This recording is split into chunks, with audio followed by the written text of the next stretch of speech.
Hi, it's Dr. Heather Rogers. I'm a dermatologist in Seattle and the founder of Dr. Rogers Restore. And today we're talking about eczema with my partner in crime, Dr. Carly Roman, who is also a board certified dermatologist. And today we just want to make it a little bit less confusing. I'm sorry to give you bad news, but there is no cure for eczema.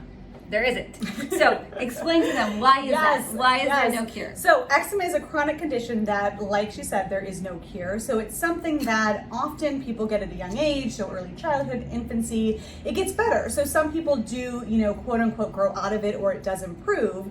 But it's something that will kind of ebb and flow throughout the course of your life.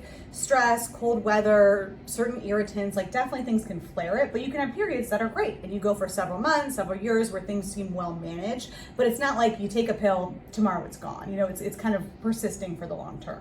And if you do something wrong, you can bring it to the surface. So things can be going well, not see it for a while, shower every day for a week, and then it could pop up. Totally. Forget your moisturizer, have cool, dry weather, things like that absolutely can flare it. The reason it's here to stay is really the skin isn't functioning to like the capacity that it should be. So instead of acting like kind of a good skin barrier, a nice tight brick wall, it's actually sort of dysfunctional. So it's flaky, it's weak, it's allowing things like, certain irritants, weather conditions to impact it, and it doesn't function as well to kind of keep out some of those irritants. And then when those irritants get in, it actually makes it worse, and the circle sort of continues, right? No, exactly. You get that ball rolling, and it's really, really hard to break that cycle.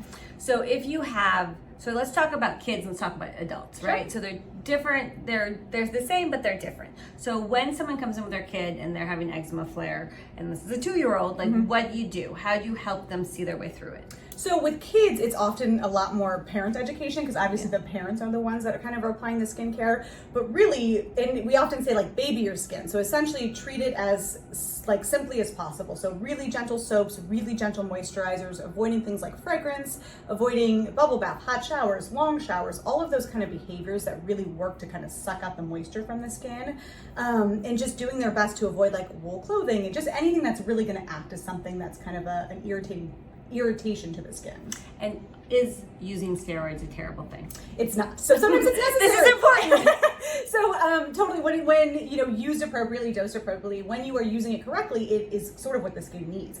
When we said that ball gets rolling, there's so much inflammation that you have to calm it down, and really there's nothing better for that than a topical steroid, but you have to use it correctly, right body, right medicine for the right body area, that sort of thing. But don't be scared to use it, because exactly as Dr. Roman's saying, is that when you're rubbed up, the barrier is actually even worse. More chemicals are getting in, you get rubbed up even further, and so we have to get the barrier settled down, and that's where an appropriate amount of steroid for the appropriate amount of time gets us back to baseline, right? And then hopefully you won't need the steroid for a while because the barrier is more intact. Exactly. If you do everything right, the hope is you can still limit, you limit the potential for a need for a steroid, but the thing is, it's just how your skin barrier is. Like you will always have, or you can always have kind of that potential for flaring, and eczema, like we said, is going to be sticking around.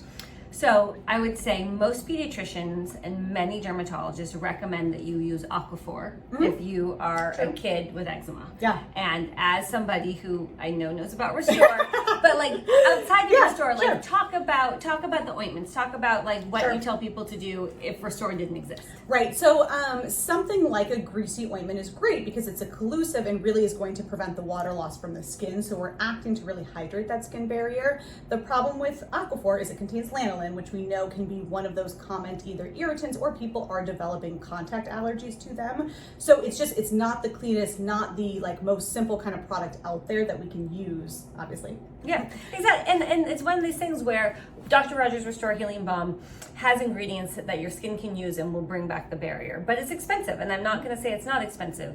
Plain Vaseline is a better choice than Aquaphor because Aquaphor has lanolin in it. And a study that came out 2 years ago showed that kids with eczema, about 60% of them are having reactions to lanolin. So you're actually doing what we just said you don't want to do, rubbing up the skin, causing those allergies, making the barrier worse.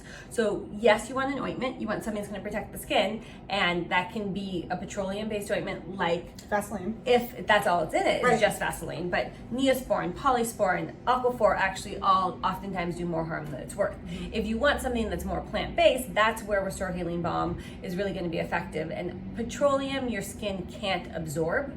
while castor seed oil, castor wax, your skin can absorb. So it actually not only protects, but it also sort of feeds the healing process, which is why it performs better in comparative trials.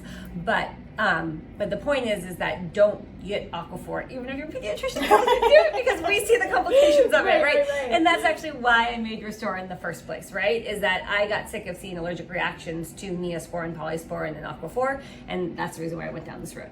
So okay, so now we're an adult. We're an adult, and we like look down, and we have this like itchy new patch on our leg in the middle of COVID. So like, what's going on there?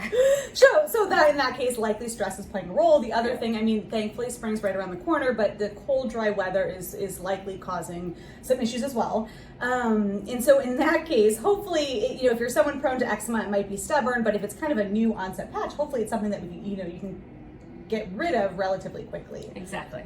And hopefully something you wouldn't even maybe need to jump straight to a prescription, maybe something like that, where just an ointment to help kind of seal that skin barrier and repair the skin barrier could be all that you need. Exactly. And like, don't shave your legs. Like, there's these little things that you can do to just make your life easier. Totally. You have an Decrease itchy the water wrist in the shower. Yeah, exactly. Shower less, not as long as showers. Don't shave your legs and put a moisturizer on when you get out. Like, these little steps can actually help a lot. And I think so often people freak out and like wash it or scrub it or use antibacterial soap on it, and that only makes it worse, right? So you just got to pull back, and as Dr. Roman started with, baby your skin. Really only give it products that are going to help settle it down, and I think that's very confusing in the market. One resource that you can look to is the National Eczema Association, and this actually reviews products and gives products sort of their recommendation if they truly are gentle enough to use on people prone to eczema. Right. And what I'm excited about is that we have now had at least some of our products reviewed by the National Eczema Association, and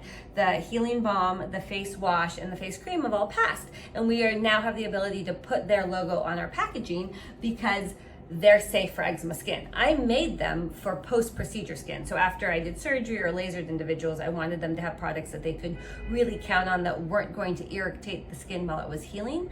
But it's actually very similar to eczema. When your skin is healing, it can be healing from being irritated from a laser or be healing because it's irritated by the world and the fact it's prone to being sensitive.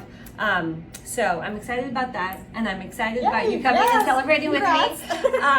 And any other take-home points for us about eczema? Shower less, use fewer products, stay fragrance-free. Moisturize, humidifier in the winter is helpful. Oh yeah, that's super helpful. If you have other questions, you can just put comments in here and we'll answer them, and have a great week. Bye. Thank you.